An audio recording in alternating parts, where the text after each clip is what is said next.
right, good evening to you, my wonderful viewers. My name is Kevin Great, and you're welcome to the show. Very quickly, I want to say thank you so much for joining us in today's episode of Hope for Tomorrow with Kevin Great. I quickly want to say hello to people that I'm seeing right here. I want to say Niger Gossip, thank you for joining us. Double Chief, thank you for joining us. Thank you for joining us. Cutlesme, thank you for joining us. Liberian Tete, thank you for joining us. Jesse Flexi, thank you for joining us. A very big thank you for being part of today's show. And today, I'll be sharing my story. Alright? So I want you guys to stay tuned and enjoy the show today. Cutlesme, I see you. Thank you for always being part of the show. And before the end of today's show, I'll drop a recharge card on the screen, and if you can load it, good luck to you. So, guys, you're welcome. I want to quickly make you to understand that we have just 1 hour for the show, and we'll be done as soon as possible. All right? I want to start by saying I'm the visionary of Hope for Tomorrow. Hope for Tomorrow is a Kevin Great concept born in April 19, 2020. The CEO, it's a one-on-one interview with the CEOs and successful entrepreneurs to discuss with young and vibrant entrepreneurs also in order to encourage us from where we are to where we're supposed to be. That's the brain behind Hope for Tomorrow. And for those who have been part of this program for the past 2 weeks, can attest that we got some wonderful entrepreneurs coming around to talk to us and giving us insight that struggles their life and how they have finally become who they are today. Mrs. Esther, thank you so much for joining us. I do appreciate you for being constant on the show. Konofami, thank you for joining us. Hey, White Baba, thank you so much for joining us. Esther 4, thank you for joining us on today's episode. So, Hope for Tomorrow is one-on-one interview with successful entrepreneurs coming to discuss and interact with young entrepreneurs to train us, to teach us, to make us understand from their story on how they have come so far, from their adversities to their triumphing and to where they are today. So that's the concept of Hope for Tomorrow. So today's episode is going to be on my story. So I want to start by defining my own hope for tomorrow.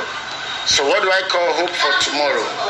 For me, I want to say hope for tomorrow is that which is inside of you, the inner strength inside of you, not the physical strength.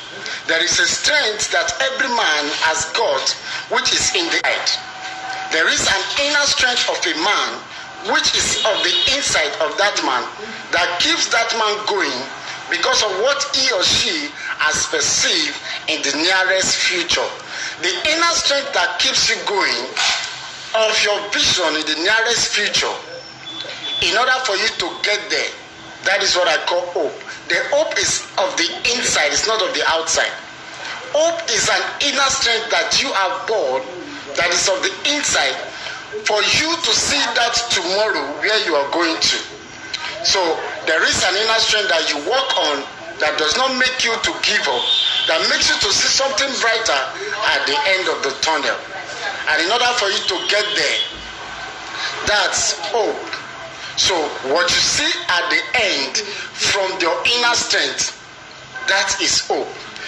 We use this pandemic as, for example, the pandemic is on and is shaking the world at large.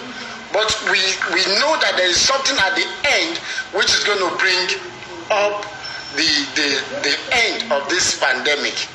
AY said the English class. Okay, so there is an inner strength of a man That is why if you are engaging in any difficulties, in any problems that you wish to give up, that you are at the verge of giving up, there is something that is inside of you that tells you that you should not give up. There is something better for you tomorrow. The strength that gives you the hope, the strength that gives you the mind that there is a tomorrow, that is the hope. Hope is not just a physical strength. Hope is not just what you just perceive from just your mere eye. It is an inside thing that nobody is saying, but you are the one that is saying it. That is why some people keep doing something, and a lot of people will say, what are they doing? People don't know what they are doing, but you know that you are seeing something which everybody is not seeing. And that's what keeps you going. It is an inner strength that keeps you moving. Thank you to say, keep motivating the you, the sky is strength. Amen. So the inner strength inside of you, that is the real power. That is the real hope. The power is not of the physical. The power is not just what you see. Because if it's by what you see from your eyes, from what you're looking at, you're going to give up. There are a lot of situations that are happening presently in your life, in our life, that we will perceive it that this thing, from the physical concept of it, it is not possible. But from the inside, there is a strength that you perceive that tells you that there is a tomorrow far better and greater than today. So I'm going to say hope is an inner strength that pushes you give up on the present, but to stay at alert and to keep pushing for the vision of tomorrow. And that is what I call hope.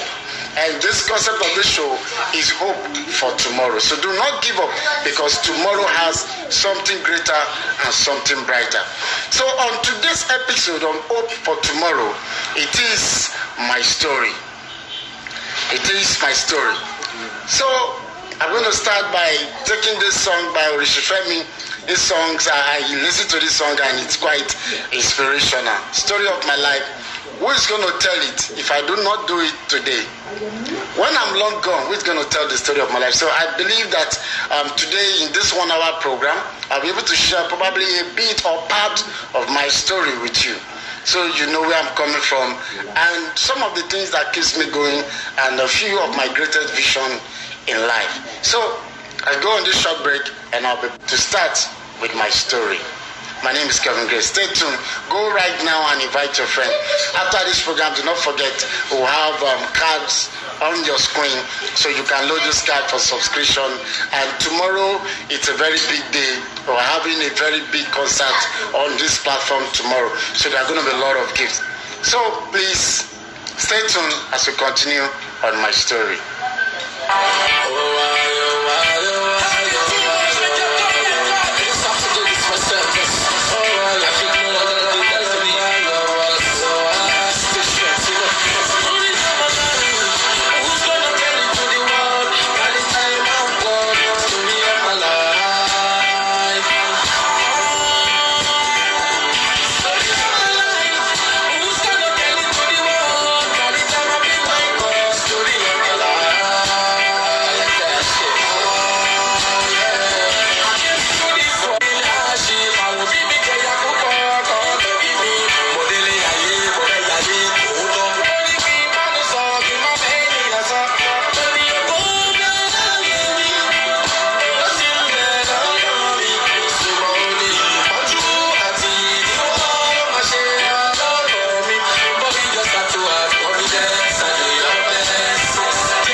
thank you so much for staying tuned. And I see Investor J Brain, Bosse Alaro, thank you so much for joining us.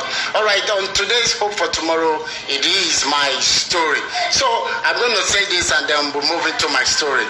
The hope is an expression, from what I put down here. Hope is an expression of confidence in life and the basics of more practical virtues, such as patience, determinations, and courage. Provides us not only with the goals, but also with motivation to achieve or attain those goals. So hope is an expression of confidence. When you have hope, when you know where you are going to, you will be confident. You'll be confident in whatever you're doing. You'll be confident in pushing because you know that you are going to get there. What people don't see, you will be seeing it, because hope is an expression of confidence. That's why some people just leave their house, smiles, elegance, and see you. Some people just leave their house and they just begin to go. They don't know where they are going to, but they just know that they are going out and they are going to come back home with something. It is hope, is an expression, it's a confidence that you just get to do it. Now, I'll tell you one sample of hope. Hope for we human. We hope that if you sleep today, you are going to wake up tomorrow. It is hope. We do not know how possible it's going to be. We do not know how it happens. We don't know what's going to happen. You just know that when it's night, 9 p.m., 10 p.m., you're going to go to sleep and you believe in confidence that you're going to wake up by morning. That is hope. Hope, you do not know, because you just perceive. A lot of us have plans for tomorrow. We do not know how it's going to happen tomorrow. But we go to bed believing in confidence, expressing ourselves that yes, I'm going to sleep. Some of us get to tell our friends, okay, let's leave this thing. Tomorrow we go do it. Tomorrow I will call you. You do not even know if you're going to wake up that tomorrow. You just believe, you hope, you express, you are confident that you're going to wake up. That is hope. Your belief, your confidence that vision that you are perceiving, that vision that you are seeing, that concept you are dreaming of, that thing you are, that is being embedded in you, that nobody sees, but only you seeing it. My brothers, my sister, express the confidence just the way you go to bed and believe that you wake up tomorrow. Express that confidence that those things are going to be for you. So do not give up. In making hope for tomorrow, you need to be patient, you need to be determined, you need to keep pushing, you need to exercise the expression of your inner strength. And in this, I will stop in my definition of hope. So I welcome you to Hope for Tomorrow with Kevin Great, my story. Kevin Great is a young boy. I'm very young. I'm in my 30s. I was born into the family of 11 children. I'm from Delta State in Abo, Owali Road to be precise, Ika Northeast. I was born into the family of 11, like I just said. My dad got married to 2 wives, and it wasn't easy, you know, being someone who was born in the early 90s. And after my mom gave birth to me, and on the day of my birth, the hospital, you know, this village hospital, was just a little bit close to the house. Mr. Lushola, thank you for joining us. We were just very close to the house, and we were there at midnight. There was no light, so while trying to give birth to me, they put on this atupa. You know, some of us we know atupa in those days. The shakabula that we use, that, you know, we be pulling out smokes, and then to God be the glory. You know, in those days, the nurse, they did all they could, and glory to God, I was born. A few years later, in around 1993, my mom had some illness, And while I was still very young, she had some illness, and it was so much. From there, the thing kept on developing and developing. She struggled with life, and it wasn't so easy. And finally, she gave up the ghost. And my dad is married to 2 wives, and it wasn't easy. We still had other children from the other. We all were in the house. So we kept on a little bit, and this was no longer the same, because before my mom died, she had issues, long family issues and all that. So, and then before she gave up the ghost, and being the last born in the family of 7, and my dad could not at the same time take care of me and with my stepmom, because they also have another child also who is also as young as I am.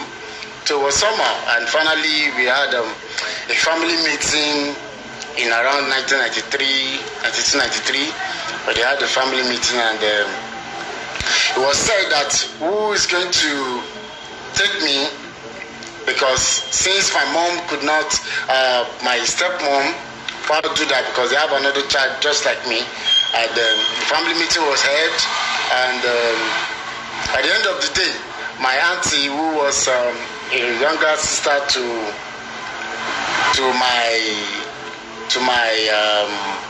my dad, then decided, Mrs. Romina Ogomegbulen, she decided to take me. She had 3 children then in Lagos, which was my cousin, Mr. Frank, Gloria, and God bless his soul, Raymond. We lost Raymond some few years back. That was so tough. So she then decided and said, okay, though I'm struggling with my family, but I cannot leave this my little cousin, little brother's son here just like this. So please permit me to take him. And when I take him, she said something and which was so touching, like when she took me, because it wasn't as if everything all was well. When she took me, she said, please, if this boy die, let it not be said that I and my husband used him for money ritual, because my health status as at that time was not good. Was a very scary one. And nobody would have taken a young child like that whose health was not good in that condition, and then you are taking that child all the way from Delta State down to Lagos. And you know how it could be for you to take care of a little child, and the struggles and all that. So finally she took me, and then we came to Lagos, and that was how my journey in Lagos began in 1993. So as a little boy, I could not speak English. I was more of speaking my language gradually. So my life started in Lagos. It wasn't so good because I was having health challenges. So in 1993, 94, 95, I was so sick that every now and then I'll be vomiting and stooling at the same time. The health condition became so bad. It was as if I was going to die. So my health was threatened. While my auntie, who do not have much, who took me out of, let's just go and see if we can survive. And then she began to run up and down. And when a little child is a young child is sick at home, there's no peace for anybody. For midnight, the body will be so hot, vomit, be stooling at the same time. At a point, we were buying she was buying tissues, a lot of stuff to clean up. When we could not get any more tissues and all that, we started using clothes in the house. So some clothes that you're not putting on, you have to tear it and start cleaning you up. My mom now, which is my auntie, had to start using a wrapper. Some of our wrapper, she would tear it They will have to use it to clean me up, bath me at intervals. They will take me to hospital and ask, okay, let them do one test. The doctor will say nothing is wrong. It was so devastating that, nothing is wrong. My eyes, on several occasions, that you think that I'm long gone because the eyeballs have changed. Because, and you see everybody start shouting, think that I'm long gone. But at the end of the day, I'll be back to life again. And that went on and on and on and on. And to God be the glory, the Lord did something good, and it was a divine health. And that was how I began to gain myself. Around 1995, 96, stroke 97, thereabout, I enrolled in Agege Government School. And that's how my education started. Mrs. Esther, thank you. So that's how my education started. The only Dumebi, thank you for joining us. So my education started in Agege Public School, and there I was. How public school can be. So we had stubborn children, we had brilliant children, we have average children, and that's a big problem. Okay, so we had average them. Then we have the dorms. The dorms go to school, and then they try to catch up, but no way. And then we just keep going to school. So in around 96 thereabout, I was attending Oriri Agege Government School, very close to Saka Tinubu, just opposite Saka Tinubu. And then while I was in school, it was not funny because I was part of the students that were not doing well at all. So we're over 100 and almost 100 students in a class. So we kept on when the results comes out, among 100 students, probably people like us will be getting 90 something. When the class reduced to about 50, we were the students that were carrying at least 49. So you will know that anybody who has passed for class don't know say that person don't finish. So and now it's how we kept on pushing in Oriri Agege. We kept I'm telling the truth. So we kept on pushing. I was trying to learn. I was ready to learn. But at that point, there was nobody to teach me. The only person who had to teach me was our teachers. And if you are not brilliant, you can't catch up, because in public school, you have lot of students, and the teacher will come to school. And back then, the public school of then, your teacher will use Yoruba to teach you English. The teacher teaching science, teaching other subjects, we see them using Yoruba to communicate to the student. And we that don't hear Yoruba as at then that much, we couldn't communicate. And they were not nonchalant about students. If you are ready to learn, you learn. If you are not ready to learn, you're on your own. And then I was hoping probably when we get back home, we can get some probably lesson teachers, our elderly ones, to teach us. But nobody had that time, because our mom, my aunt then, and almost at that time, it was a serious hell of poverty. It was serious hell of poverty. Then my dad, who was my auntie's husband, had no job, lost his job for years. So things became so difficult. My auntie had a restaurant. My auntie had a restaurant. That's where cooking started in my life, where I developed love for cooking. A lot of people say, did you go to catering school? When they see me cooking and posting food. So that's why you have Kevin Great Kitchen. So my aunt had a shop where we were cooking, we were selling little by little in Abekuta Street in Agege. And when there is an income and it's coming from just one source, and you have about because then my aunt had Mr. Frank, who was his firstborn, who was my elder brother, Gloria, the secondborn, Onyeka, late Onyeka with a blessed memory, we lost him.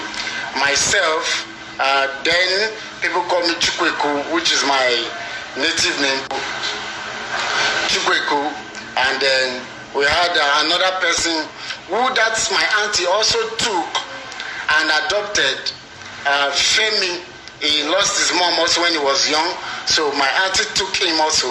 So we are 2 orphans in that house, which were being taken care of with my auntie. So we were 5, including my auntie 6, the husband making 7, and we had visitors coming. Imagine feeding over 7 people from one income. It was not easy at all. It was not easy at all. My auntie would try. She goes to this place to buy crayfish, Oyigbo. Back then, I was just saying Oyigbo. Went to Oyigbo. Chukweku, yes. Chukweku, sister Chukweku. Igbos we call it Chukuneku. So, my auntie then, she was trying her best. It was not easy. And we that were trying to go to school, Kabams, I see you, we're trying to go to school, but we lack concentration because all you're thinking is how, because when I want to go to school, I have to go to shop as early as possible to make sure that we set fire, start cooking, I'll start cooking from the hour of 5 a.m., 6, 7, then probably the food is not ready and maybe people start coming to buy food. Then by 8, 9, before I get to school, assembly and I have to trek to school, I use my nylon bag, for as my school bag. Then I have to trek to school. Before I get to school, assembly time was over. So I will have to enter school when students are already in the class and teachers are started teaching. So I will have to join the school, the class, in between subjects, in between the section where teachers are teaching. So I really go to school and start assembly and enter the class at exact time. We came to school several times late until the time I later changed to a private school. But that is my story with the Abiolas. That's my story with the Abiolas, how God helped me. But in all these things that were going on, back then in the public school, back then with my aunt, things were not easy. But my aunt tried her best. She did a lot. And for this reason, I want to say to my auntie who took me from the village in Delta State and brought me to Lagos. My story with her is so long. It's so long. She tried during the time that my health was so devastated. The health was not okay. It's not as if she could have put me in a private school. Okay, we'll make a good thing with this story. She would have put me in a private school, but the resource was not there. So we had to go to the public school, and I was not brilliant. But I wished I was, because I had a friend called Mubarak. Mubarak was the best student in the whole of Agege Primary School. Till the beginning, the young man entered the school, till he finished the school. He was the best student in all subjects. I finally discovered that the young guy, the mom was a teacher, the father was a teacher. So after school, when he gets back home, he had people to teach him. At least they were doing well. But public school then was a major school for people to go. So the parents will have to, the father will have to teach, the mother teaching.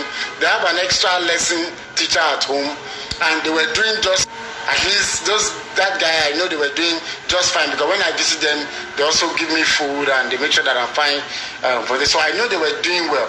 But my aunt were all struggling, because you have to struggle.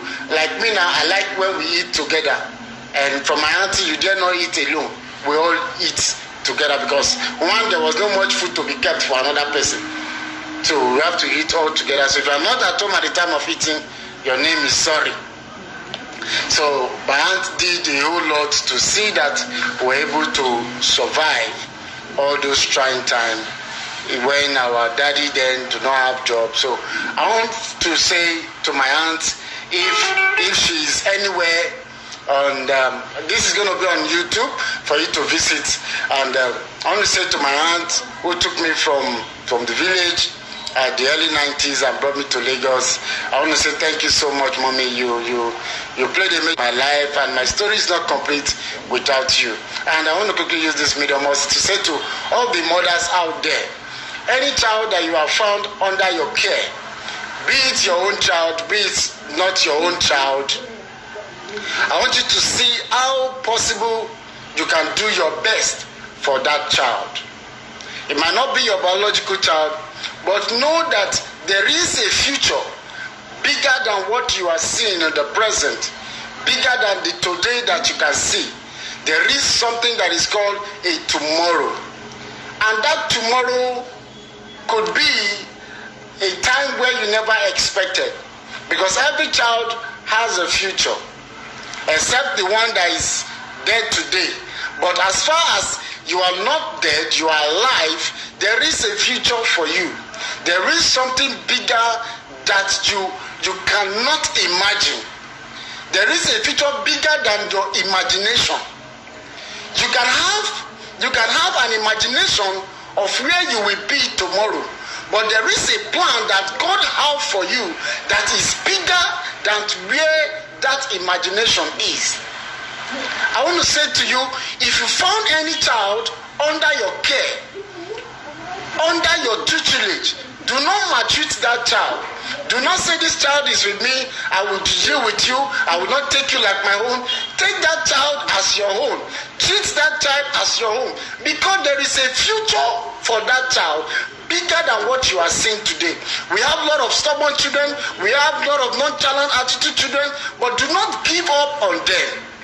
Give them the best life that you can give them. Family Entertainment Record Boss, I see you. Thank you so much, boss, for joining us. So, give that child this life you can give to that child. My auntie who took me from Lagos in the early 90s, things were so tough for her. Things were so tough for her that we could not boast of 3 square meals. But she struggled so hard that she wanted the best for us. But her best was not just enough. So when I enrolled into Agege government school, we kept on trying. But my aunt would have done her best to be able to teach us, to be able to do, but she was busy struggling for money to feed us. So it wasn't that easy. We were staying in a room and parlor.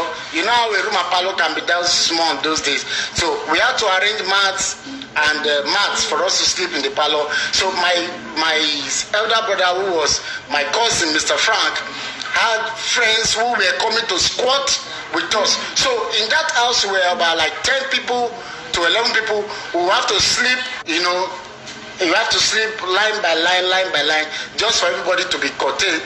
My auntie will have to bring out a wrapper and spread it for us. If she make about 100 naira, there were times that we do not have food at all to eat. We have to put water in a basin, and she will pray upon the water and ask us to drink it, that we should go, that our tummy will be filled. There are times that, when we want to sleep, she will say, lie your tummy on the floor. Lie your tummy on the floor so that you will not be hungry, that you'll be filled. But in all this, we never gave up. We kept on pushing and pushing. But to God be the glory. I can say at least today, I may not be where I want to be, but we are not where we used to be. In the journey of life, you will come across so many challenges, so many problems, so many difficulties. So many times you will want to give up. When those things will happen to us, I felt like the world was at the end. It didn't just happen, the sleepless night without food didn't happen probably once. It happened again and again and again. A lot of times, no food, no nothing. It's okay, just lie down, don't worry. God will provide, God will provide, God will provide. There was no way, there was nothing. Even to pay for in public school, we do there's this small money you pay, PTA meeting money. You have to pay it. There was no money to pay for PTA. As little as that money could be. We have to trek from number 27 Akle Street to Rilagege School every day. I have to make sure that by 5 I'm at the shop to prepare some food. Then I was always late to school. There was no room for me to be as brilliant as others. So I struggled to learn. But in all this, it was as if my brain was blank. It was as if my brain was blank because there was nothing. If we make 100 naira gari, all of us will have to eat it. You have to sit down together and eat it. You don't miss that time that we eat together.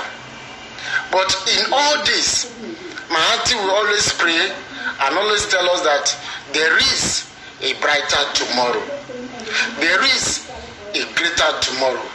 There is a future that is bigger than today where we are. And these things kept me going and kept us all going. Oh, but we were struggling.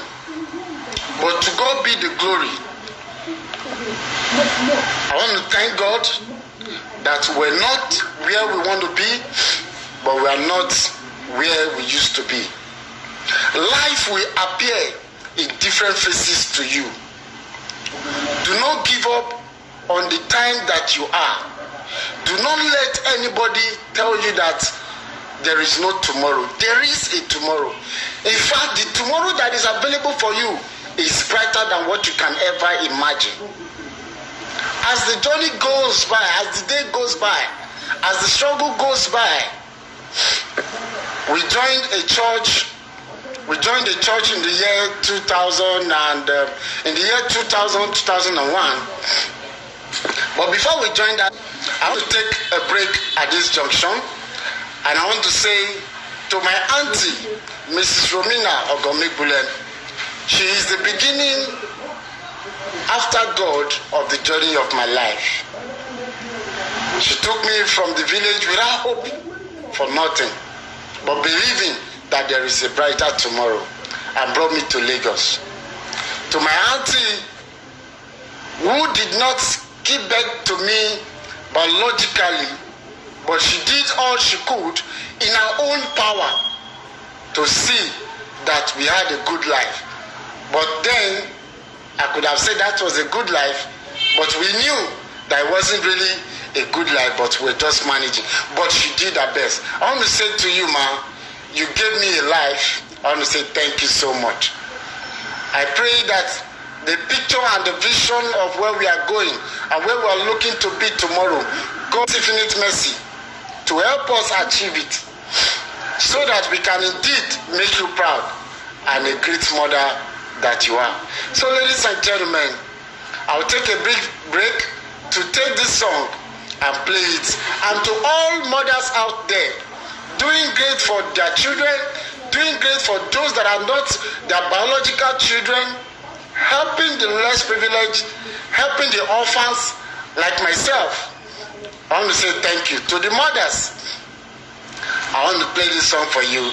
And this is my song of all time. Thank you, Family Entertainment Boss. Thank you.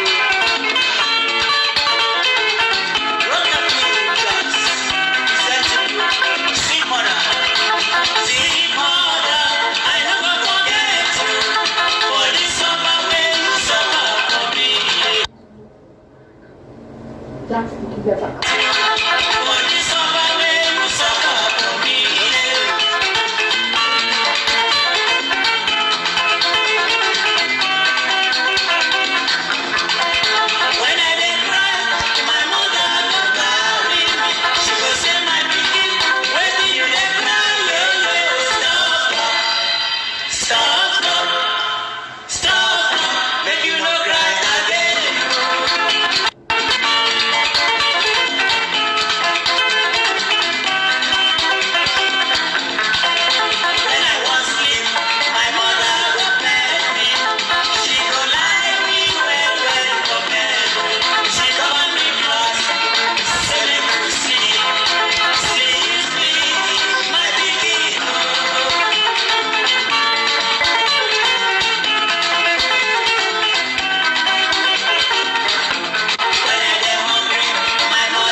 wonderful and excellent viewers from home. Today is just I'm telling you my story in order to encourage somebody out there. And one thing I got to find out that in this time that my auntie, my mother, she was struggling and trying to see how we could feed. Just to see how everything can go. Miss Kid, I see you. Thank you for joining us. Miss Salami, thank you for joining us. She owed a lot of debt. A lot of debt. There was no place that did not know us that were Onigbese. There was no place that they did not know us as Onigbese. All the Igbo boys in Agege that time were buying food stuff from them and were owing them. We bought Gary from this guy. Just because if we go to that guy to go and buy Gary again, he will not sell for us. We have to go to another place. We will buy rice. We will say I will pay tomorrow. We could not get the money to pay. So we're owing a lot of debt. Yes, my boss, Family Entertainment. On to the success story. Yes, sir. Never learned. Keep pushing. All right, thank you so much, Family Entertainment boss. Thank you so much. See, as a mother, I want to applaud all mothers that are doing well, that are trying their best. God bless you. My aunt held a lot of debt. We're owing one man, Mr. Eric. We're owing good people. There are still good people in this life. Very good people. Mr. Eric. Back then, he was selling Gary rice. In fact, the guy's shop went down. I can tell you that we're part of people who ate part of his money that he could not, buy things again to the store. But the guy kept on. He became a family friend. He saw the struggles, and he kept on giving us pint of rice, pint of Gary. He kept on giving us. We didn't have money to pay, but he kept on giving us. Anytime we're able to raise a little amount, then we'll go and pay. But he tried his best to see that we were not hungry. But yet, there are a lot of times that we have to go to bed without food, with nothing in our stomach. That was where sometimes when I sleep, I will lie my stomach on the floor because I was getting mastered to that. Because you have to lie on the floor just to show that you will not be hungry. Because my auntie, don't worry, if you lie your stomach on the floor, you will not be hungry. All those times, we don't know sin as scam. So, but she did her best. I want to say thank you so much, Mommy, for the love. Thank you so much for how you did your best. How you tried to see that we survived. Though we know that life could not have given us what we wanted, but you did the best for us. Miss Kid, I will take you, when I'm back, I will take you for a short break. Tomorrow is our show. Is the card ready that we're going to upload for people? Please let me get the card ready. If it's available, no problem. But if it's not, it was still good. So, guys, and in the year 2000 to 2001, the story began to change. Not that the story began to change for everybody. Do not forget, in these times that we're struggling, I was believing and hoping that tomorrow was going to be good. Just the way. Before I started bearing my name, Kevin Great, it was as the visions I was seeing. Because those days I was dreaming.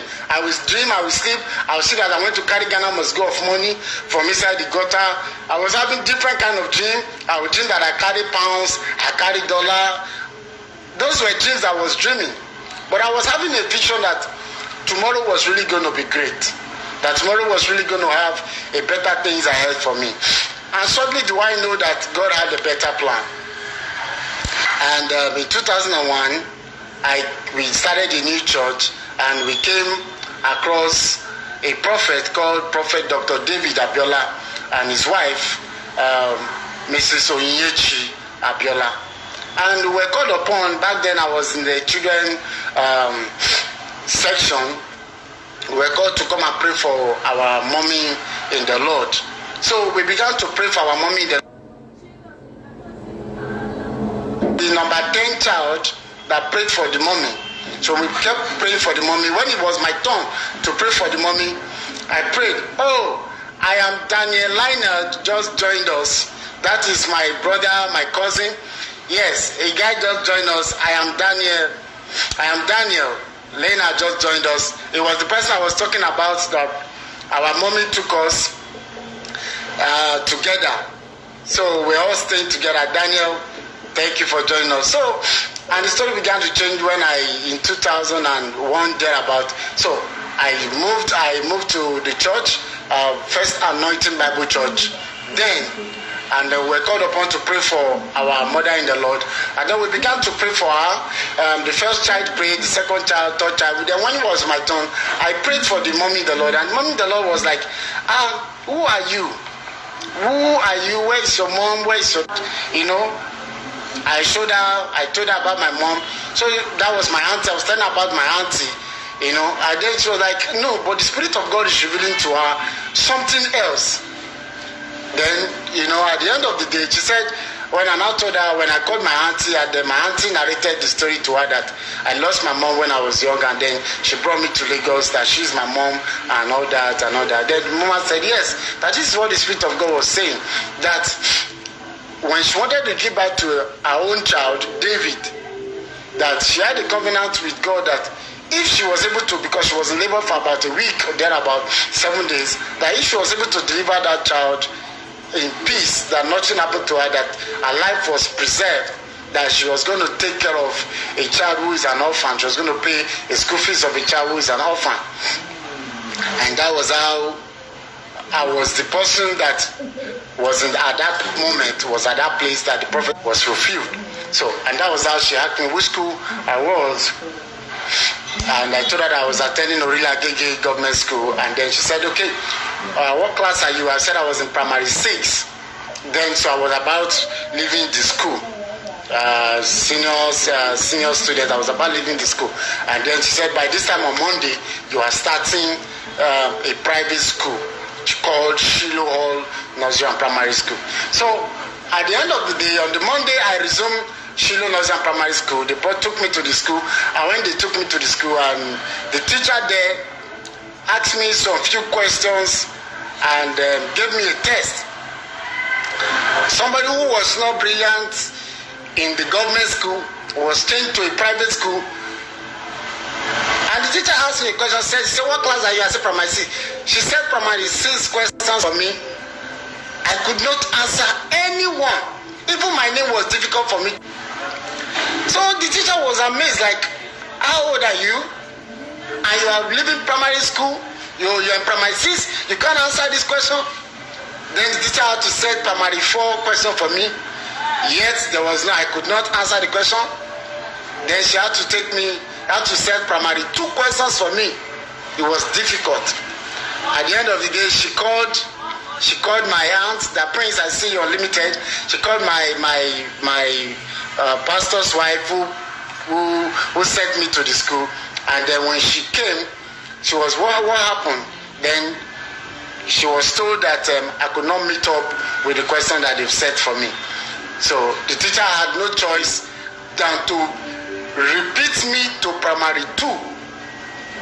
So I was in primary 6 in the public school. When I entered the private school, they had to demote me to primary 2, then about primary 2 or primary 3. So I had to start from there. No, they were going to carry me to primary 1. Primary 1, that I was going to repeat and start from primary 1. So my pastor wife, my mom, Miss Onyechi Abiola, now said no, that this boy is too old to be in primary 1. That he should find something to do for me. So they had to put me in primary 2, primary 3 thereabout because of the age difference. So throughout that I went to my school, I was the oldest in my school.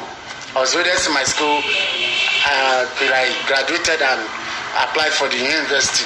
So I started primary 2, primary 3 thereabout in Shiloh Hall, and as I kept on in that in the Shiloh primary school, and gradually God began to turn things around. My brain began to open with prayers, with a lot of concentration, because as soon as I got to the school, I had lovely teachers. I had my teacher who loved me so much and began to take time to teach me, began to teach me in love, began to do her best to see that I could come out as a bright student. So gradually I began to catch up little by little, and then prayers were being said over me over times to see that it is not a spiritual battle that was making me being withheld academically. So as time goes on, I began to pop up a little bit. In the private school, we were about 10 students in this private school, and when my result came out, among the 10 students, I was the number 10. So the result came out like that on several times in the school. Then I was always coming 10, and I will have to, because when I finish school, after the closing time, we will take our report card to my guardian who sent me to school. So when I take my result to them, they will not be happy. They will not be happy that I had bad results. So the thing was bringing up issues upon issues because my result was not good. So at this particular time, I could not bear it anymore. So I got 10. We increased in the school. We increased to 11 students, and I was number 11 at the end of the day. So I could not take it anymore. I was so ashamed to go and show my report card. So I had to use this pen, erasing pen, and cancel one.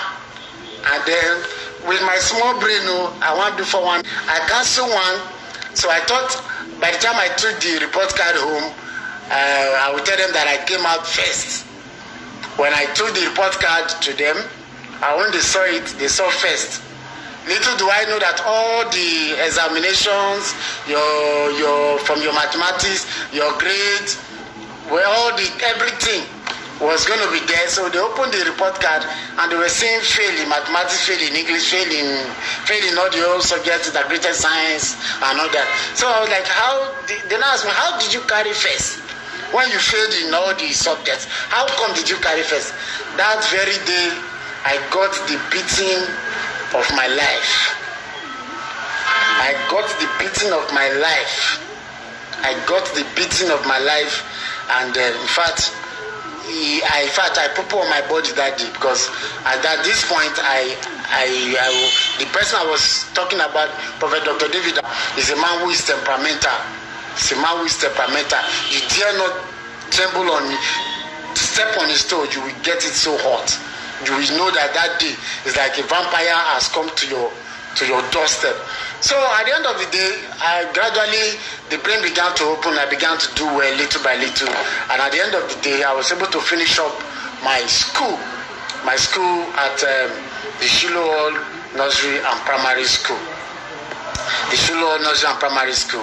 And then at this junction, I decided to go and say thank you to the prophet and his wife for sending me to a private school. And when I got there, I found out that they had a child, David, and I began to take care of David, and we began to live together. That is my story with the Abiolas.